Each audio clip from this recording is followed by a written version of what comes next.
नक्की या घरात काय प्रकार सुरू आहे आपण तो प्रेक्षकांना दाखवूया।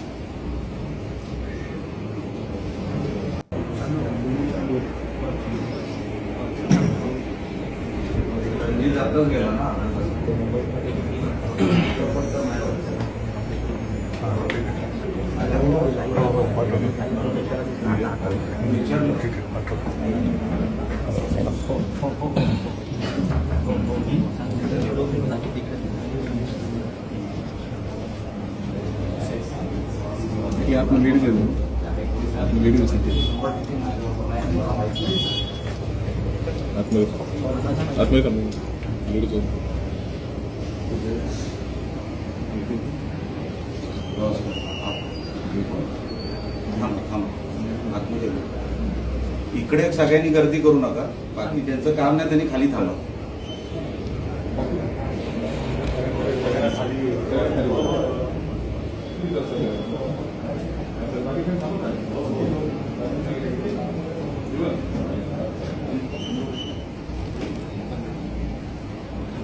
विनायक, मी तुझ्याकडे पुन्हा एकदा येतो।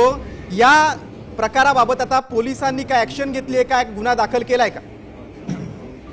100% आजपर्यंत मी प्रामाणिक राहिलो, याच्या पुढे मी अजूनपर्यंत गप्पा आहे सांगायला नको। इकडे जर आपण बघाल इथे सन्माननीय रवी चव्हाण साहेबांचा फोटो देखील आहे। हे सन्माननीय रवींद्र चव्हाण साहेब आहेत। एवढंही आपण होऊ शकाल। आता माझी जी काही इन्फॉर्मेशन आहे हे काय जगताप साहेबांनाही बोलवलेलं आहे, निवडणूक अधिकाऱ्याने इकडे बोलवलेलं आहे। त्यांनी या विषयाचा आता ताबा घ्यावा आणि योग्य ती कारवाई करावी।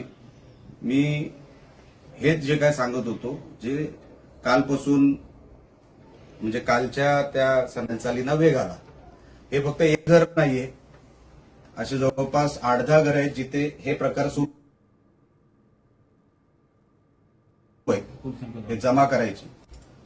या या नमस्कार, कोण आपण? मी श्रीपे माने। इकडे या माने साहेब, इकडे सर। हे पैसे इकडे हे भारतीय जनता पक्षाचे कार्यकर्ते किंवा पदाधिकारी, बरोबर आहे? हे पैसे मी किती आहेत मी मोजले नाही, ते तुम्ही मोजा। माझा आरोप असा आहे की अजून पैसे आहेत ह्या घरामध्ये आणि ही फक्त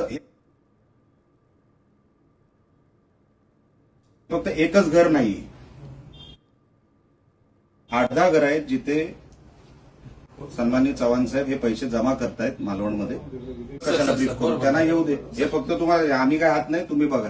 अच्छा, यायच्या अगोदर ते आमचे बंड्या सावंत आहेत, त्यांनी ह्या बॅगला हात लावलेला आहे।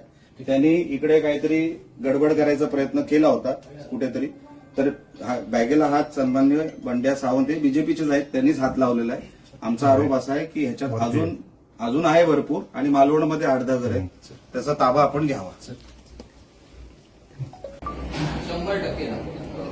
आजपर्यंत मी शिंदे सेनेचे आमदार निलेश राणेंनी गंभीर आरोप केलेला आहे। भाजपचे प्रदेशाध्यक्ष रवींद्र चव्हाणांच्या माध्यमातून भाजपच्या पदाधिकाऱ्याच्या घरात पैसे आलेत असा आरोप केलेला आहे। आणि रवींद्र चव्हाण साहेब आहेत, आपण थेट जाऊया। पुन्हा एकदा आमचे प्रतिनिधी विनायक वंजारे आपल्यासोबत फोनद्वारे जोडले गेलेले आहेत। विनायक, निलेश राणेंनी गंभीर आरोप केलेला आहे, थेट त्यांनी रवींद्र चव्हाणांचं नाव घेतलेलं आहे। माझी जी काही इन्फॉर्मेशन आहे हो, एकूणच बघितलं तर काल रवींद्र चव्हाण स्वतः मालवणमध्ये आले होते। यावेळी त्यांनी सभा देखील मालवणमध्ये घेतली होती आणि त्यानंतर ही दुसऱ्याच दिवशी अशा प्रकारची रक्कम त्यांना सापडली निलेश राणेंना। त्यामुळे ही जर बघितलं तर कुठेतरी, आणि त्यापूर्वी सुद्धा निलेश राणे यांनी असा आरोप केला होता सभांमधून की शेवटच्या क्षणाला रक्कम किंवा पैसे जे आहेत ते वाटप होईल अशा प्रकारचा आरोप त्यांनी केला होता।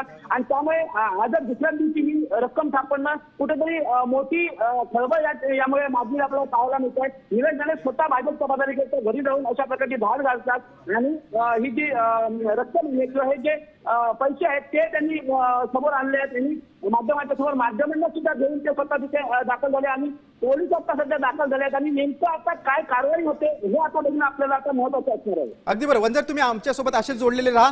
आपण निलेश राणेंनी काय गंभीर आरोप केला पुन्हा एकदा ऐकूया। अजून पैसे आहेत ह्या घरामध्ये। 100% आजपर्यंत मी प्रामाणिक राहिलो, याच्या पुढे मी अजूनपर्यंत गप्पा आहे सांगायला नको। इकडे जर आपण बघाल इथे सन्माननीय रवी चव्हाण साहेबांचा फोटो देखील आहे। हे सन्माननीय रवींद्र चव्हाण साहेब आहेत। एवढंही आपण बघू शकाल. आता माझी जी काही इन्फॉर्मेशन आहे हे काही जगताप साहेबांनाही बोलवलेलं आहे, निवडणूक अधिकाऱ्याने इकडे बोलवलेलं आहे. त्यांनी या विषयाचा आता ताबा घ्यावा आणि योग्य ती कारवाई करावी.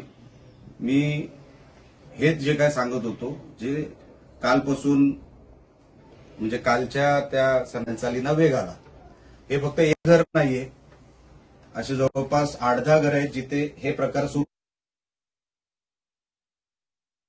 आहे. हे जमा करायचे. या कोण? या नमस्कार. कोण आपण? मी सर पे माने. इकडे या माने साहेब, इकडे या. सर हे पैसे इकडे हे भारतीय जनता पक्षाचे कार्यकर्ते किंवा पदाधिकारी, बरोबर आहे. हे पैसे मी किती आहेत मी मोजले नाही, ते तुम्ही मोजा. माझा आरोप असा आहे की अजून पैसे आहेत ह्या घरामध्ये आणि ही फक्त एकच घर भाजपचे